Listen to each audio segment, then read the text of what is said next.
무릎이 아파도 돈이 없어서 수술을 미루고 계신가요? 원래 무릎 인공관절 수술은 한쪽에 400에서 500만 원이나 듭니다. 그런데 나라에서 주는 이 지원을 받으면 단 영원 많아도 50만 원 이하로 수술이 가능합니다.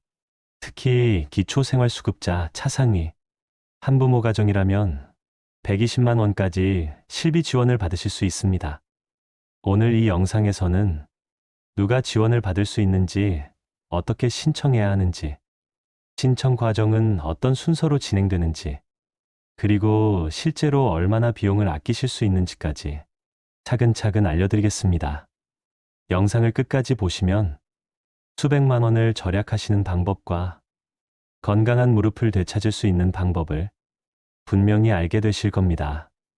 혹시 영상을 보시다가 더 궁금한 점이 있으시다면 언제든지 댓글로 남겨주세요. 부담 갖지 않으셔도 됩니다. 조금이라도 어려우신 부분이 있다면 제가 하나하나 더 쉽게 풀어서 자세히 설명드리겠습니다. 그럼 무릎 수술 지원이 구체적으로 어떤 혜택이 있는지 정리해드리겠습니다. 무릎 인공관절 수술은 원래 한쪽만 해도 400만 원에서 500만 원 정도가 듭니다. 병원비 청구서에는 이렇게 큰 금액이 찍히지만 다행히 건강보험이 적용되면 실제로 어르신이 내는 본인 부담금은 보통 80만 원에서 120만 원 정도로 줄어듭니다. 여기에 기초생활수급자, 차상위 계층, 한부모 가정이라면 나라에서 추가로 최대 120만 원까지 실비 지원을 해줍니다. 조건만 맞으면 한 푼도 안 들고 수술을 받을 수도 있는 거죠. 이번 혜택은 기초생활수급자분들만을 위한 것이 아닙니다. 차상위 계층과 한부모 가정에 해당되시는 분들도 함께 지원을 받으실 수 있기 때문에 생각보다 훨씬 더 많은 분들이 이 제도의 도움을 받으실 수 있습니다. 혹시 내가 여기에 해당된다면 반드시 기억해 두셨다가 꼭 신청하시길 바랍니다. 이 한 번의 기회가 어르신의 경제적 부담을 크게 줄이고 다시 건강한 무릎으로 생활을 이어가실 수 있는 소중한 발판이 될 수 있습니다. 다만 여기서 중요한 점이 하나 있습니다. 요즘 병원에서는 로봇 수술, 줄기세포 치료처럼 보험이 적용되지 않는 비급여 항목을 권유하는 경우가 있습니다. 이런 항목들은 건강보험 지원이 되지 않기 때문에 선택하시면 비용이 수백만 원에서 많게는 1000만 원까지도 올라갈 수 있습니다. 오늘 제가 말씀드리는 금액은 일반적인 건강보험 기준 수술비이고 병원에서 어떤 수술법을 선택하느냐에 따라 실제 비용은 달라질 수 있다는 점을 꼭 기억하셔야 합니다. 정리해보면 이렇습니다. 무릎 인공관절 수술은 원래 수백만 원이 들어가는 큰 수술이지만 건강보험만 적용해도 실제로 어르신이 부담하는 금액은 보통 100만 원 안팎으로 줄어듭니다. 즉, 일반적인 경우에는 보험과 지원제도 덕분에 부담이 크게 줄어들지만 어떤 수술 방법을 택하느냐에 따라 실제 비용은 크게 달라질 수 있다는 점 꼭 기억해 두셔야 합니다. 그러니 수술 전에는 반드시 내가 받을 수 있는 지원금과 병원이 권하는 수술 방법을 꼼꼼히 확인하는 게 중요합니다. 이렇게만 알아두셔도 무릎 수술비 때문에 막막했던 걱정이 훨씬 줄어들 겁니다. 그럼 이제 누가 이 혜택을 받을 수 있고 또 어떻게 신청해야 하는지 알려드리겠습니다. 먼저 지원 대상 조건을 보셔야 합니다. 이 제도는 아무나 다 받을 수 있는 건 아니고 세 가지를 모두 충족해야 합니다. 첫째, 연령입니다. 만 60세 이상이셔야 합니다. 둘째, 질환 상태입니다. 단순히 무릎이 불편한 정도가 아니라 의사 진단서에서 퇴행성 무릎관절증으로 수술이 필요하다는 판정을 받으셔야 합니다. 셋째, 소득 조건입니다. 기초생활수급자, 차상위 계층, 한부모 가정에 해당되셔야 추가 지원이 가능합니다. 이 세 가지 조건이 모두 맞아야만 나라에서 수술비를 대신 도와드릴 수 있습니다. 그렇다면 신청은 어떻게 해야 할까요? 생각보다 어렵지 않습니다. 무릎 수술을 앞두고 계시다면 먼저 가까운 보건소에 가셔서 신청 서류를 제출하시면 됩니다. 보건소에서 서류를 확인한 뒤 노인일요나눔재단으로 대상자 추천서를 보내주고 재단에서 최종 심사를 통해 수술 가능 여부를 알려드립니다. 여기서 중요한 건 반드시 지원 대상 통보를 받은 뒤에 수술을 진행해야 한다는 겁니다. 통보 전에 수술을 하시면 지원금이 나오지 않습니다.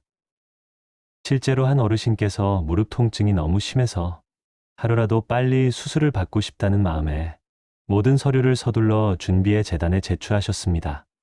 심사 과정은 순조로웠고 주변에서도 곧 통과될 것 같다는 이야기를 들으셨습니다. 그런데 어르신께서 통증이 견디기 어려우셨는지 최종 결과 통보를 기다리지 못하고 먼저 수술을 진행하신 겁니다. 결국 심사 결과는 승인이었지만 이미 수술이 끝난 상태라 수술비 지원 혜택을 전혀 받지 못하셨습니다. 이처럼 아무리 준비가 잘 되어 있어도 반드시 재단의 최종 승인 통보를 받은 뒤에 수술을 진행해야만 혜택을 온전히 받을 수 있습니다. 이제 준비해야 할 서류를 알려드리겠습니다. 모두 최근 1개월 이내 발급분이어야 한다는 점을 꼭 기억하세요. 첫째, 무릎관절증 의료지원 신청서 노인일요나눔재단 홈페이지에서 내려받을 수 있습니다. 둘째, 수술 예정 병원에서 발급받은 진단서나 소견서, 반드시 수술명이 기재돼 있어야 합니다. 셋째, 기초생활수급자, 차상위계층, 한부모 가정 증명서, 본인 해당 조건을 증명하는 서류입니다. 넷째, 개인정보 수집 및 이용 동의서. 다섯째, 행정정보 공동이용 사전 동의서, 보건소에서 안내해 줍니다. 이의 서류들은 보건소에서 서류 신청을 하실 때 다시 한번 자세히 설명해 주실 것입니다. 그리고 안내받으신 서류들을 보건소에 제출하시면 재단에서 심사를 거쳐 대상자로 선정되고 이후 3개월 안에 수술을 받으실 수 있습니다. 수술이 끝나면 병원이 재단에 비용을 청구하고 재단은 다음 달 10일 이내에 병원 계좌로 수술비를 입금해 줍니다. 즉, 환자분이 직접 돈을 내고 나중에 환급받는 게 아니라 병원과 재단 사이에서 정산이 이루어지기 때문에 훨씬 편리합니다. 정리하면 조건에 해당되시는 분들은 보건소 방문, 서류 제출, 재단 승인, 수술 진행 네 단계를 기억하시면 됩니다. 여기서 꼭 기억하셔야 할 점이 있습니다. 무릎 통증은 시간이 갈수록 심해지고 방치한다고 절대 좋아지지 않습니다. 그리고 지원 제도도 예산이 한정돼 있기 때문에 먼저 신청하시는 분들이 우선적으로 혜택을 받게 됩니다. 즉, 언제든 받을 수 있겠지 하고 미루다 보면 예산이 다 소진돼서 못 받을 수도 있다는 뜻입니다.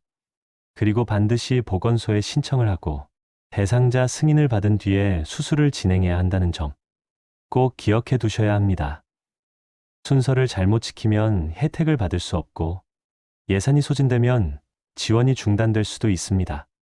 그러니 지금 바로 가까운 보건소에 문의해 보시고 서류를 준비하시기 바랍니다. 그리고 혹시 형제자매나 친구분들 중에 무릎 통증 때문에 힘들어 하시는 분이 계시다면 이 내용을 꼭 알려드리세요.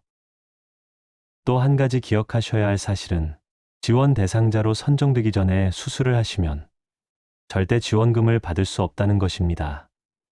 먼저 진단을 받고 보건소에 서류를 제출해 승인을 받은 뒤에 수술을 진행해야 합니다.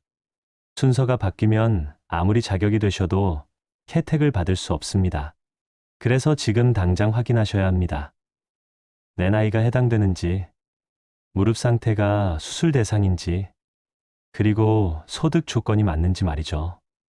이 세 가지만 확인하시면 몇백만 원을 절약할 수 있는 기회를 놓치지 않게 됩니다. 다시 말씀드립니다. 무릎은 한번 손상되면 저절로 회복되지 않습니다. 지금 확인해서 나라에서 주는 지원을 받느냐, 아니면 모른 채 몇백만 원을 내고 수술하느냐, 그 차이가 어르신의 삶을 크게 바꾸게 될 겁니다.